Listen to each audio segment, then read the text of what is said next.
El Señor esté con ustedes. Lectura del Santo Evangelio según San Lucas.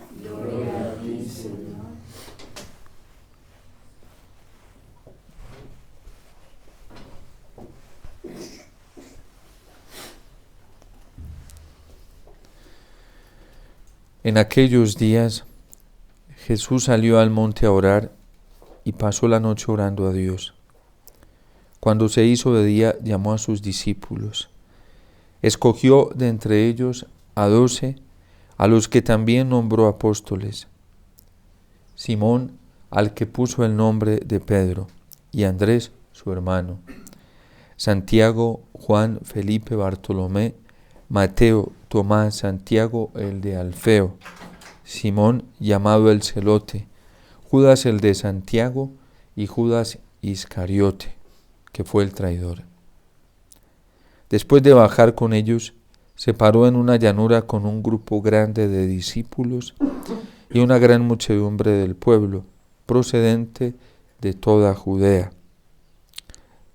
de Jerusalén y de la costa de Tiro y de Sidón. Venían a oírlo y a que los curara de sus enfermedades.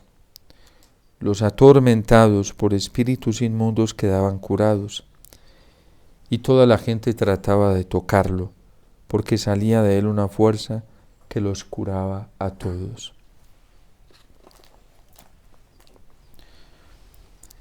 Palabra del Señor. Gloria a ti, Señor Jesús.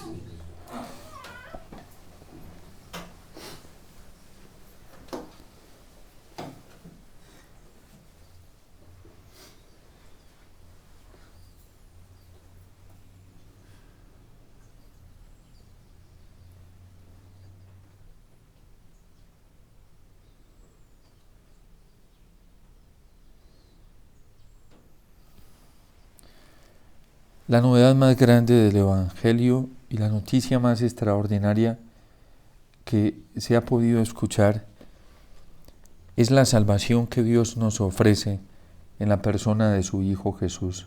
De hecho, San Pablo hoy lo va a decir, que fuimos lavados con su sangre, y que esta acción salvífica que el Señor realiza a través de los sacramentos hoy en su Iglesia, especialmente a través del sacramento de la Eucaristía, es la que nos justifica, es la que nos rescata, es la que nos hace irreprochables delante de Dios. Y que no existe otro camino, no existe otra verdad, no existe otra solución que pueda ponernos justos, limpios, aptos delante de Dios, incluso aptos para juzgar. Porque no es que el Evangelio o la vida cristiana o la espiritualidad cristiana nos corte la capacidad de juzgar. Cuando el Señor dice no juzguéis y no seréis juzgados, está precisamente haciendo una advertencia frente a los juicios injustos. Hoy, por ejemplo, San Pablo está hablando a los corintios de un caso muy grave que se dio dentro de la comunidad, un caso de incesto. Y para solucionar este problema dentro de la comunidad se fueron a buscar tribunales paganos, que no son cristianos. Y San Pablo los advierte y dice: ¿cómo se van a buscar juicio entre paganos, entre pecadores? Les advierto y les digo que ni los impuros, ni los idólatras, ni los inmorales, ni los homosexuales, y toda la lista que trae San Pablo aquí, ni los ávaros, ni los codiciosos, ni los borrachos, ni los difamadores, ni los estafadores heredarán el reino de Dios. Este tipo de personas no tiene capacidad para hacer juicios, porque tiene viciada su conciencia, la tiene pervertida, la tiene dañada. Y por eso ante estos tribunales no se puede recurrir. El juicio justo hay que buscarlo en Cristo, y hay que buscarlo en quienes viven en Cristo. Porque no solamente basta recurrir a quienes viven para Cristo. Hoy dentro de la iglesia hay mucha gente que dice que vive para Cristo. Muchísimos. Todos los bautizados en la Iglesia Católica dicen que viven para Cristo. Y los que evangelizan dicen que evangelizan para Cristo.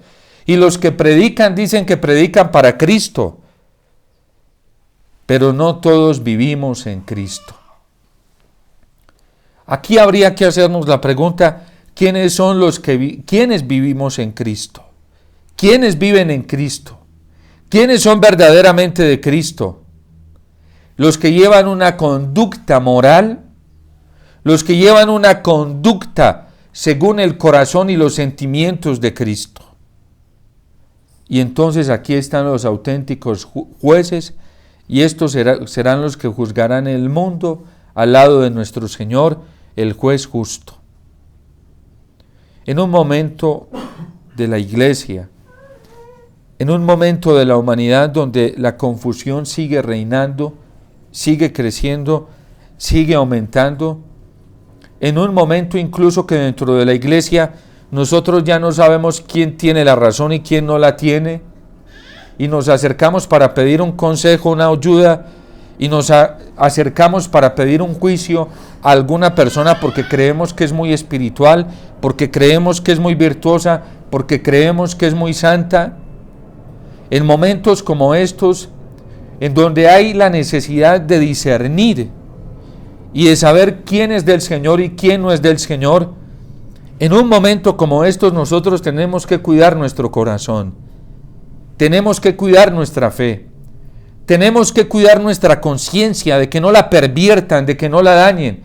El Concilio Vaticano II en la Gaudium et Spes, y lo mismo lo hace el Catecismo, habla de la necesidad de formar bien la conciencia, no solamente de formarla, sino de formarla bien.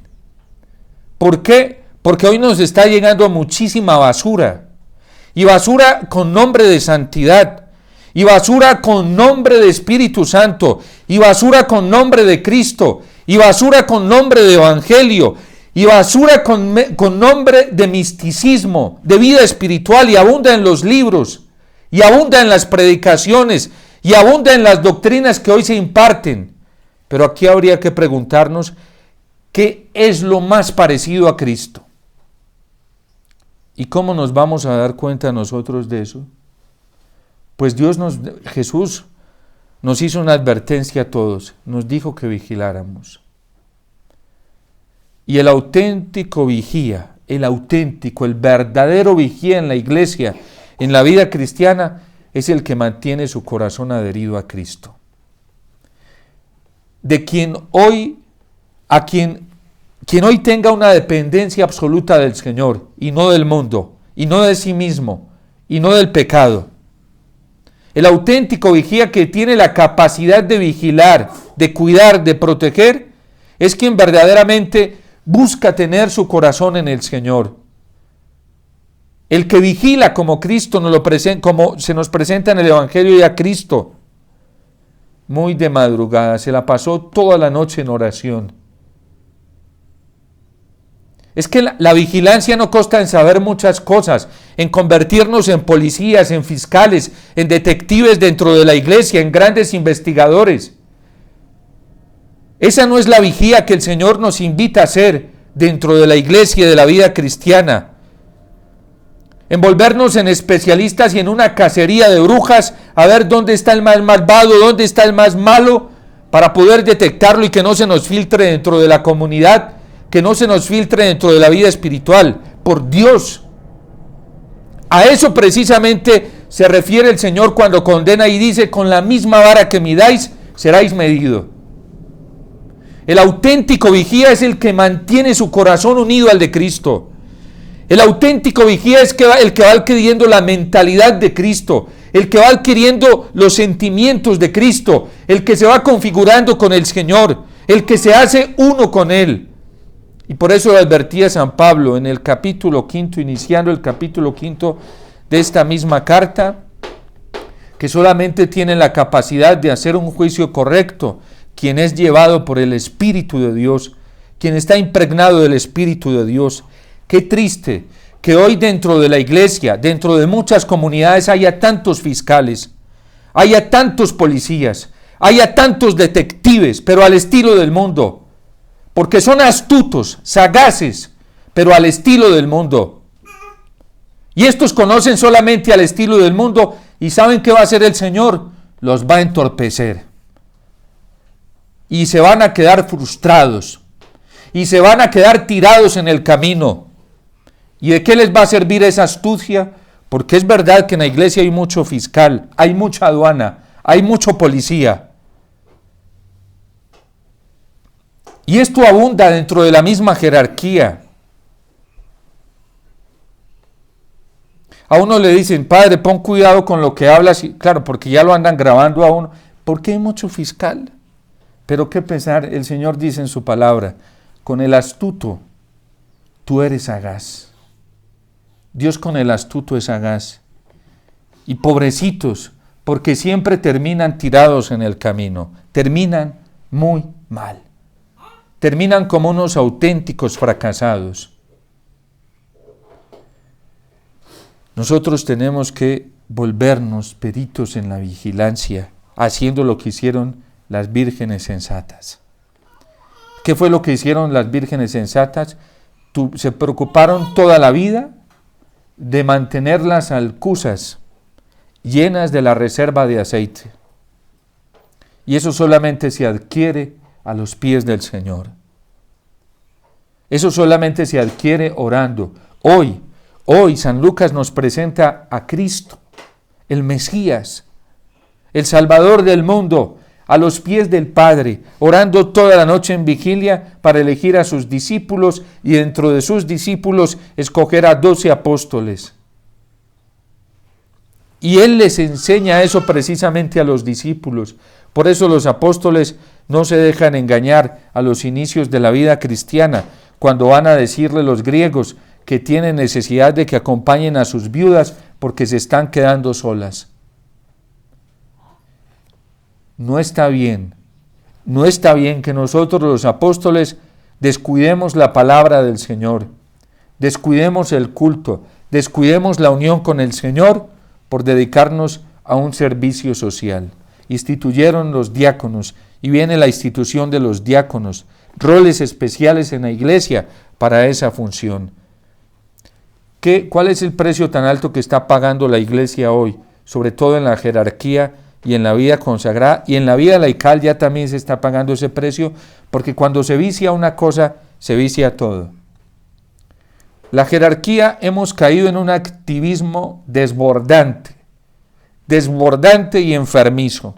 Y nos hemos vuelto funcionarios. El Papa Francisco lo ha dicho más de una vez y nos lo ha advertido a nosotros los sacerdotes.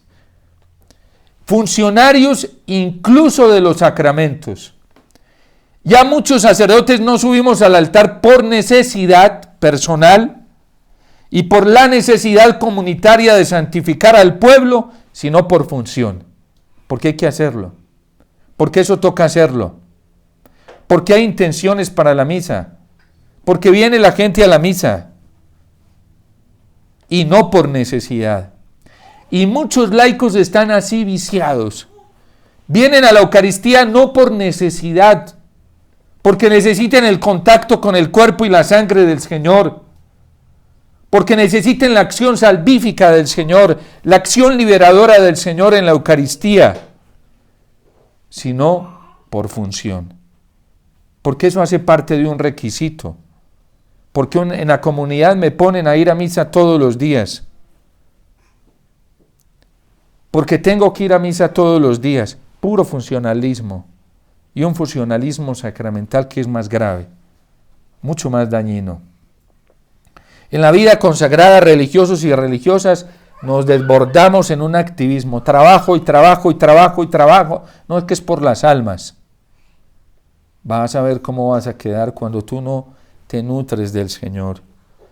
Hoy hay un ímpetu desbordante dentro de la iglesia. No, es que las almas, ¿tú qué vas a dar si no estás lleno del Señor? ¿Cómo crees que sea posible irte todo un día a dar y a dar y a dar y a dar y no sacas tiempo para estar ante Jesús sacramentado? No sacas tiempo para nutrirte. ¿Qué le vas a dar a la gente? Claro, Padre, la gente salió feliz, contenta, y eso me llaman y me piden consejo y me dicen, sigue así para que veas en qué vas a terminar tú y esas personas que te llaman a pedirte consejo. ¿saben de qué van a terminar los dos? En la catástrofe. Tranquilos, que el diablo sabe cómo trabaja. Él te suelta y te suelta. Cuando estés seco, porque eso es lo que estás dando, te acaba. Pero no te acaba solo, porque a él le gusta que masa sea mejor, ¿sí? Si con este me puedo enredar otros 5, los enredo y mejor, y les suelto, ¿sí? Y les suelto. La iglesia hoy acá está pagando la costoso, y esto viene desde hace tiempo, por el activismo. El activismo es un veneno, es un cáncer, es una corrupción. Ustedes creen, miren, por ejemplo, hoy hay más actividad evangelizadora que en cualquier otra época de la iglesia, no crean que no. Y más en el mundo, lo sabemos por el mundo de la cibernética, ¿sí?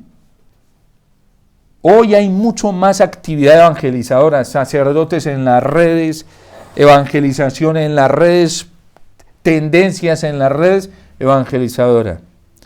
Y hoy hay más vida inmoral que antes. Hoy hay más inmoralidad, más pecado que antes.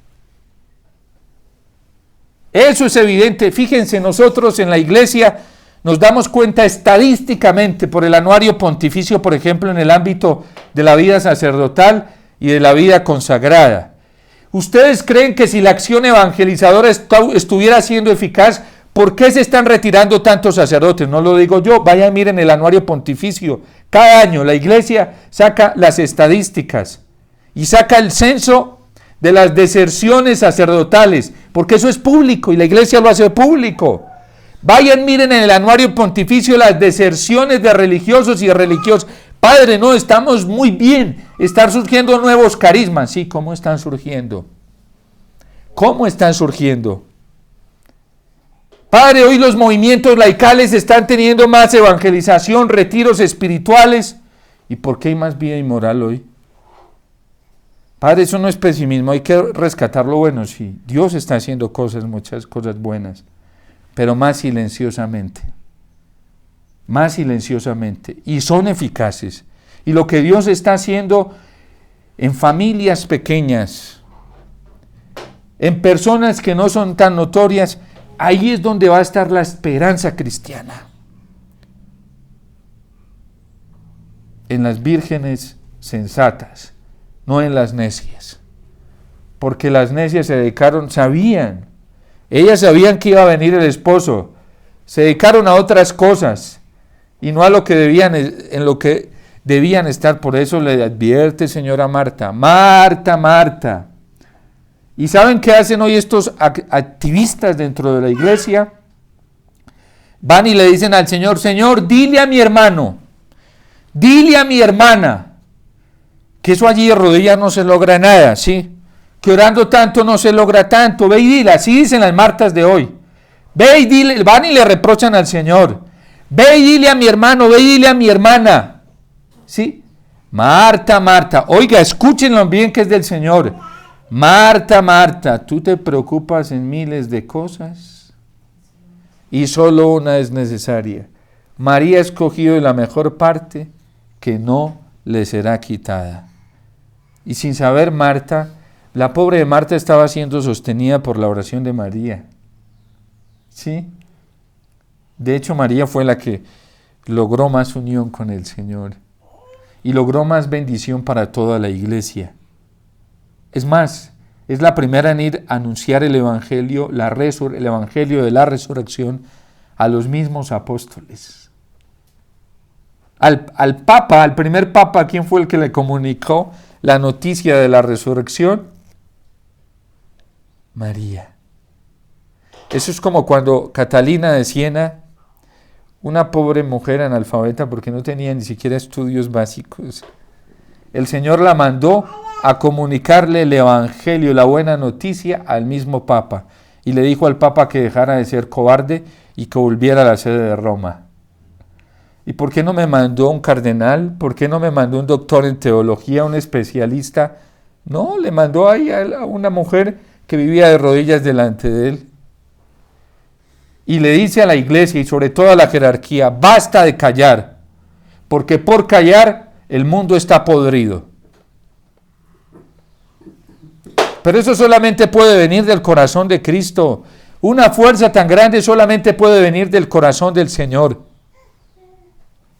Y hoy, obispos, sacerdotes, diáconos, religiosos y religiosas, tendríamos que llorar de vergüenza por el silencio que estamos guardando.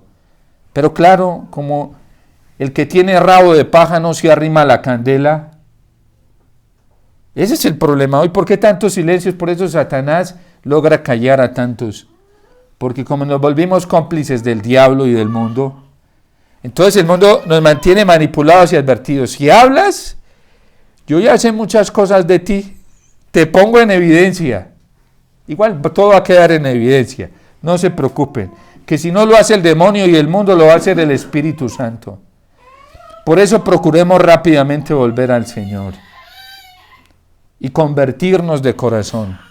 La gran esperanza para estos tiempos, la gran alegría para nosotros los cristianos, la gran esperanza para nosotros, la luz de esperanza en estos tiempos, se llama conversión. Si hay conversión, hay salvación. Si hay conversión, hay luz. Si hay conversión, hay paz. Si hay conversión, hay unidad. Si hay conversión, hay fraternidad. Si hay conversión, hay alegría. Si hay conversión, en pocas palabras, vendrán los frutos del Espíritu Santo y habrá castidad, y habrá pureza, y habrá limpieza de corazón. Pero sin conversión, el Espíritu Santo no podrá derramar sus frutos.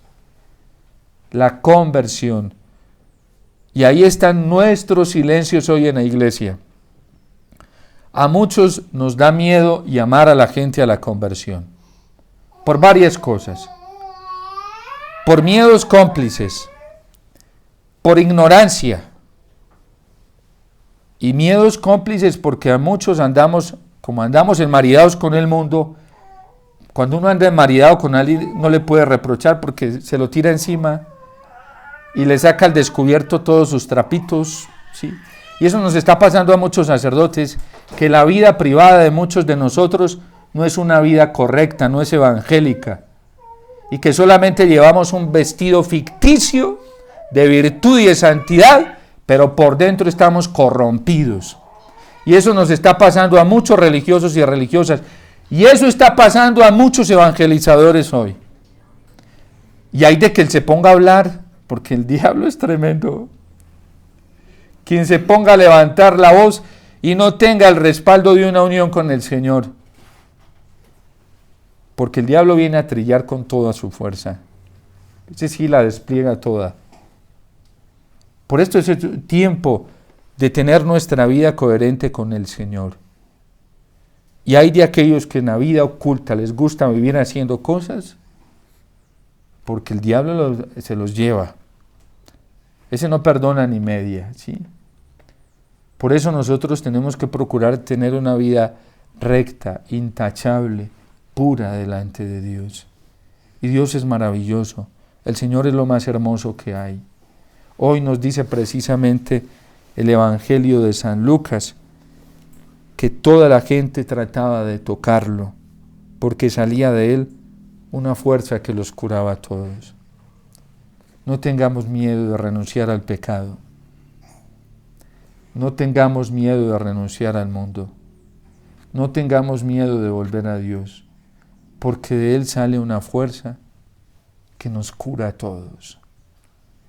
Una vez volvamos al Señor, lo tendremos a Él como respaldo, y nada ni nadie nos podrá hacer ningún daño. Si vivimos para el Señor, si procuramos tocarlo, buscarlo día y noche para tocarlo, porque de Él sale una fuerza transformante, experimentaremos esa fuerza transformante que brota del corazón de Cristo, y Él será nuestra defensa. ¿Por qué hay tanto miedo hoy? Porque la gente no tiene la garantía, la esperanza puesta en el Señor, sino en las garantías y en las seguridades de este mundo. ¿Por qué la gente se siente tan...? Hay veces yo voy a lugares a predicar y me da lástima de la gente, bueno, compasión, ¿sí? porque yo veo que la gente se asusta. Y hay veces gente que me dice, padre, y es que usted dice esto, pero estos están diciendo otra cosa, entonces ¿quién tiene la verdad? Y yo les digo, a mí no me hagan caso, ¿sí? Vayan al Evangelio, vayan y confronten lo que yo les estoy diciendo con el Evangelio, con el magisterio de la iglesia. Padre, pero es que aquí me están diciendo esto y ellos dicen que tienen la razón, que no los que pongamos cuidado con usted. Hoy hay sacerdotes y obispos diciéndole a la gente, pongan cuidado con el padre Omar, ¿sí? Y yo qué le digo a la gente, a mí no me hagan caso, vayan al Evangelio, vayan al magisterio de la iglesia. Yo no sé esos en qué se basan. Y yo sé que hay obispos así. Es que lo sé, ¿sí? Y yo sé que hay predicadores dentro de la iglesia católica, dirigentes de comunidades diciéndole a la gente, cuidado con el padre Omar. Bueno, yo al fin de cuentas, ¿acaso me estoy presentando a mí mismo? Ni me he inventado ninguna doctrina, nada, yo no me he inventado nada, no sé nada. Yo he recibido cosas del Señor y lo he recibido a través de la palabra pública de Dios, la revelación pública para todos. Lo he recibido a través de la predicación pública de la iglesia, en el magisterio auténtico. Vayan al catecismo, vayan al catecismo. Y si yo estoy equivocado en algo, yo agacho la cabeza, pero demuéstremelo. Yo no estoy ahorita para escuchar. Hay gente que viene y me dice, padre, es que está en documento, y yo, muéstrame. Yo me dedico horas a escuchar gente. Hay veces vienen a decirme, padre, yo muéstrame el documento. Padre, pero lo dice, es que yo se lo digo porque yo lo he estudiado. Perdóname, pero yo tengo que desconfiar de ti. Yo necesito verificar porque los documentos de la iglesia son públicos. Y vengo y leo los documentos y resulta que el equivocado no soy yo. Ahí les queda su error y su mentira al descubierto. Al descubierto, al populus público. Ahí quedan. Es que la iglesia es clara. La iglesia es clara. Padre, es que usted está diciendo esto así. Yo lo digo y lo sostengo porque ahí en el magisterio de la iglesia está. Demuéstrame lo contrario y agacho mi cabecita y pido perdón y me retracto si tengo que retractarme, pero demuéstremelo en una voz superior a ti y a cualquier teólogo y a cualquier doctor. Porque para mí la maestra y doctora es mi mamá la iglesia, ¿sí? Y además tiene más testimonio que cualquiera de nosotros. Tiene 2000 años dando testimonio. Hay gente que dice, padre, mire, yo tengo canas ya. Yo también me estoy llenando de canas, pero no me sirven de mucho, ¿sí? Lo que prima es la voz de la iglesia, porque a ella Dios le dio la capacidad y la autoridad. Y ella por eso tiene la capacidad de juzgar, de hacer juicios correctos. Y nosotros acudiendo a otros tribunales. Así está la gente hoy. Así está, por eso la gente anda perdida, porque abandonó la palabra del Señor, abandonó el Evangelio, abandonó la voz de la iglesia, la abandonó hace tiempo, se pervirtió hace tiempo, se prostituyó hace tiempo, abandonamos a Cristo y la Eucaristía y dejamos de hacer adoración eucarística y dejamos de rezarle a la Virgen y el Santo Rosario, y por eso la gente ahí sufre y se confunde y se asustan. Ay, ¿qué está pasando acá? Porque unos dicen una cosa y otros dicen otra. ¿Para qué te prostituiste? Te pusiste a seguir hombres, te pusiste a seguir fábulas, te pusiste a irte detrás de mitos. Padre, pero era una persona virtuosa, eso todo el mundo. Ojo que el demonio se viste con buena apariencia, de luz, se viste de santidad, se viste de virtud. Ese es especialista en vestirse en todo eso. Si a Cristo se lo tentó en nombre de Dios. Sí, dice la palabra de Dios que Dios mandará, tírate de aquí, que Dios mandará a sus ángeles para que te... Así lo tentó. Desconocer las sagradas escrituras y la palabra de Dios es estar en el riesgo más terrible hoy.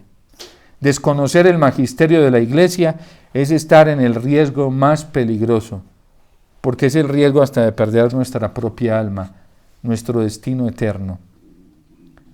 Por eso, pues Dios es bello, hermoso, porque hoy, a mí me encanta esto que dice San Lucas hoy. Venían a oírlo, venían a oírlo a él. La gente, ¿a quién está yendo a oír hoy? YouTube, Google, bueno, todas estas cosas. Yo ni sé ya todo lo que hay por ahí, sí. Y la gente es fascinada. Pero aquí dice que venían a oír a Cristo. ¿Cuántos vienen a oír a Jesús en el sagrario? ¿Cuántos cogen la Biblia para oír a Jesús?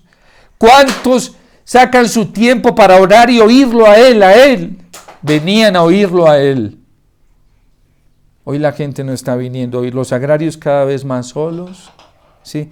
En la celebración eucarística, Cristo cada vez más solo, porque la gente anda con su pensamiento y su corazón en otro lugar. Vienen a misa, pero andan en otro lugar, menos en la Eucaristía. Habría que preguntarle a todos los que van a misa, después de misa, cómo terminó.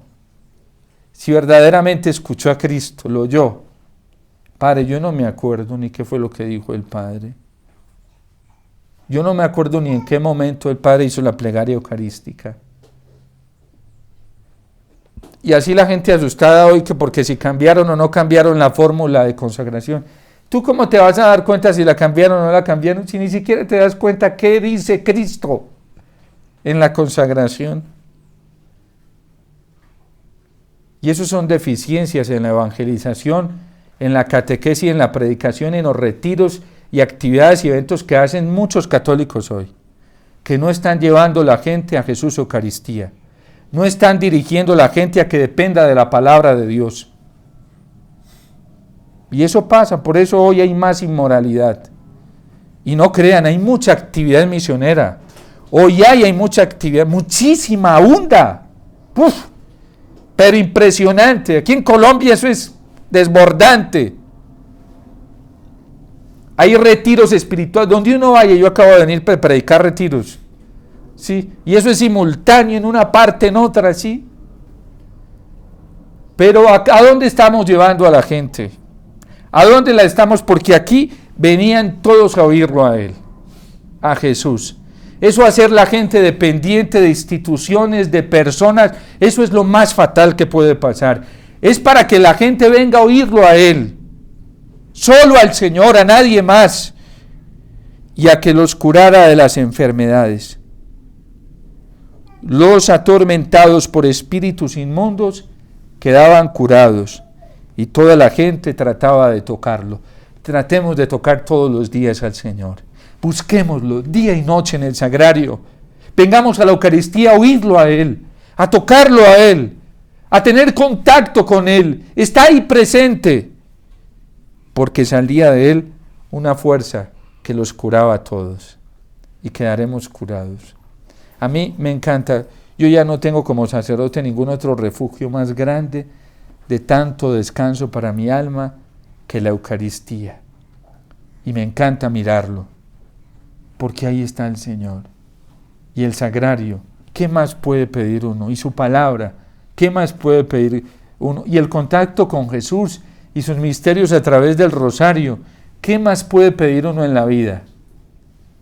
Me transportaron estos días un matrimonio y teníamos como 4 horas de viaje y comenzamos a rezar el rosario hasta que llegamos. Padre, eso sin parar, claro. Si estamos en el corazón de la Virgen, el rosario nos permite estar en el corazón de Cristo y de la Virgen. ¿Para qué parar? Eso es como decirle al pez que está en el agua, sacarlo por momenticos, el pez desesperado que vuelvan y lo metan, ¿sí?